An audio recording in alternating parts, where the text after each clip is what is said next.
Hi guys, and welcome to my channel. My name is Ellie, and this is a diary of opportunities of healing that world sent me recently.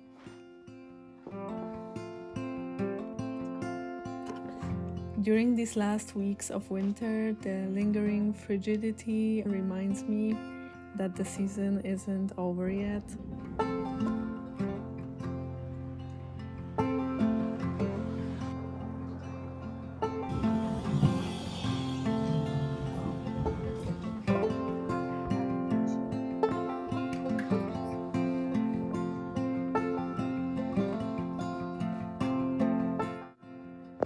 This is a gentle reminder for you guys to remember about incorporating some movement into your daily routine.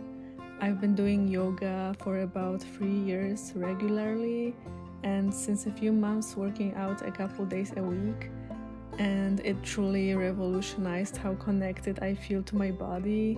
I feel stronger, healthier, and more confident. Yoga is movement deeply intertwined with the breath, so it lets you tap into that inner awareness.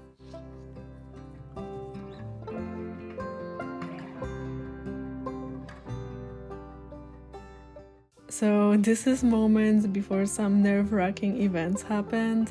It's funny how joyful and unaware I was about what's about to happen. So it turned out I bought too small of a luggage and the attendant sniped me out of the crowd to pay extra 300 zloty.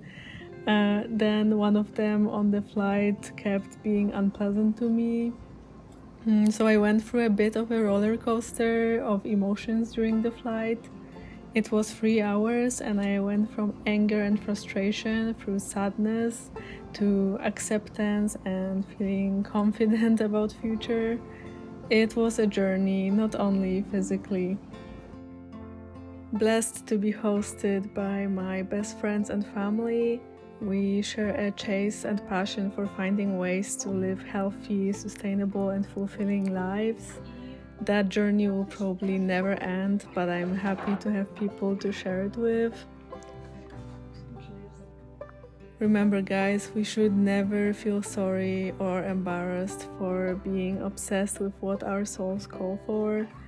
Read all day, work all day, sometimes forget time even exists. Allow creation to become an instinct, be in all places and create your own worlds. At the end, you'll come back to rest in yourself, in abundance of what you've built. Each day, as we made our way with the dogs to the tops of the beautiful foresty Welsh hills, I felt more and more expansive. There's something about nature immersion that can't be achieved in the concrete jungle. I feel like our auras get more and more compressed in the city and we can only expand it this way.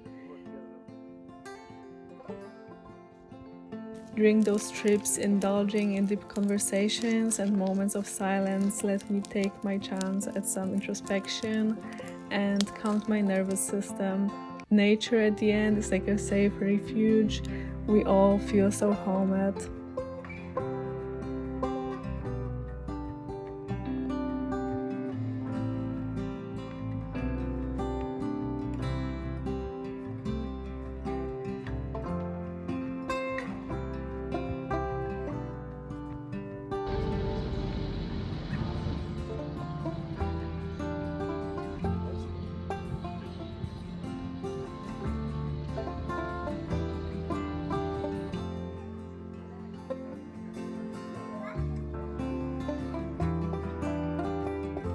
I definitely came back with some recharged energy, motivation, new ideas and plans, trusting that the source got my back at all moments.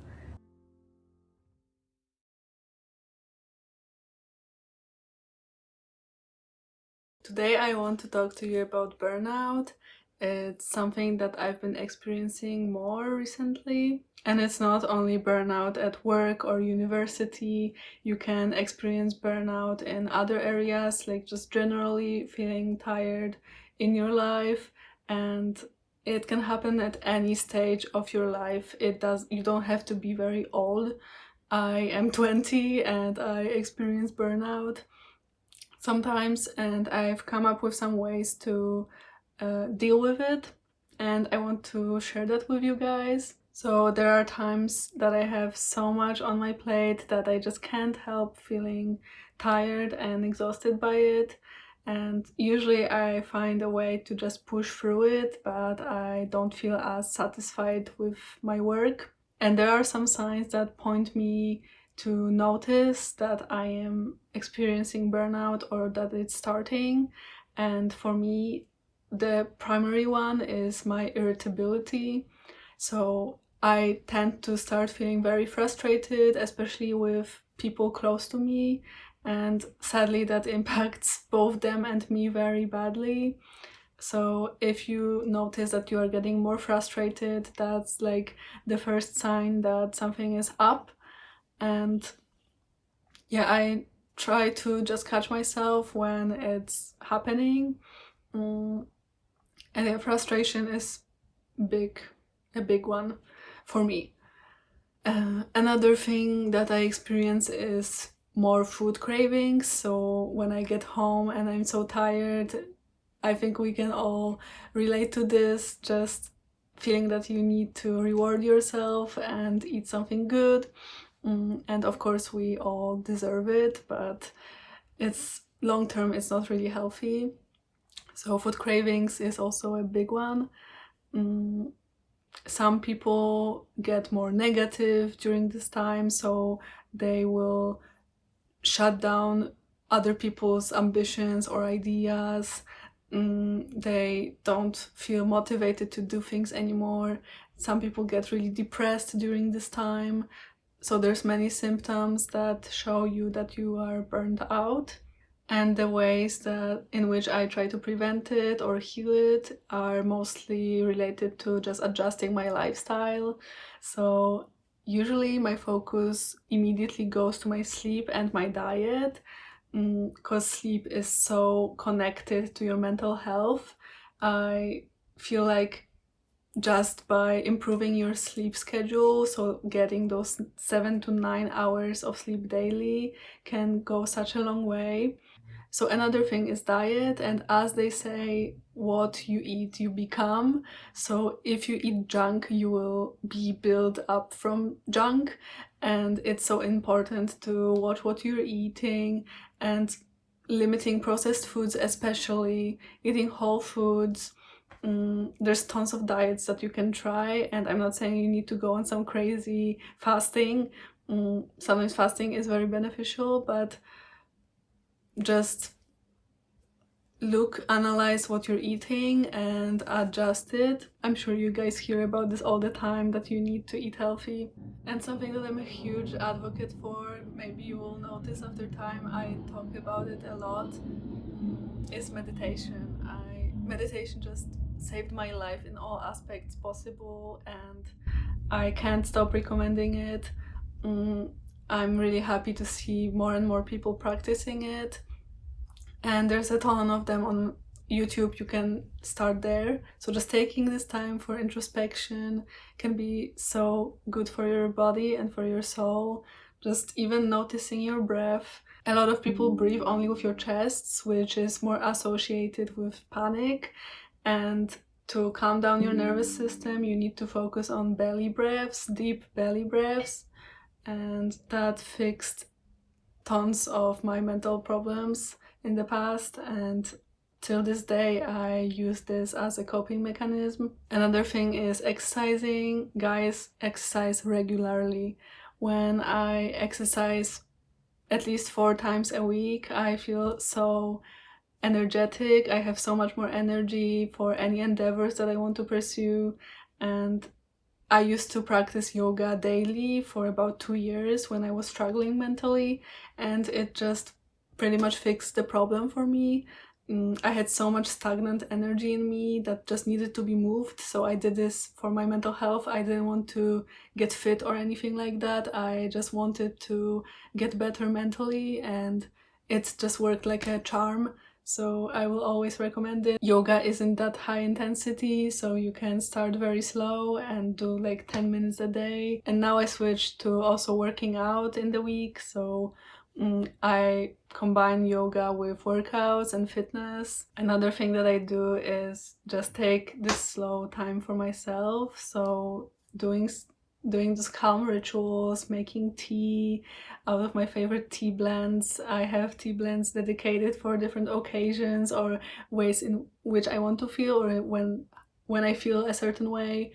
Lighting candles, lighting incense, just flooding your senses with pleasurable experiences. Listening to nice music. I love to listen to handpan music on, there's also a lot on YouTube, or just calm guitar, chill piano. Like I just feel my energy recharging when I listen to these things. I also like to participate in creative endeavors, and I love to create. Just going to the park, creating something for myself. You can literally just paint on stones if you want. You can do nature mandalas. I'm starting to get so much into it because it's so beautiful. People do jewelry, people write what's on their mind. That's also journaling. Journaling is a huge helper in burnout. I like to just put all of my feelings on paper, and I feel like that's such a weight off my shoulders. Also saying no when it's too much, knowing when to say no. So I have a lot of work at my business right now, and sometimes people come to me, they want to work with me, but I just don't have time or space or energy to squeeze them in, and it's important to know when to say no, because of course you get paid for it, but you pay for it with so much more because you are burnt out, you are tired, and sometimes it's just not worth it. So make sure it's an even exchange, so it's more fair for you and for the customer. And the last thing that I do is traveling or changing my environment. Sometimes just even going to the park, or going somewhere where my family or friends live.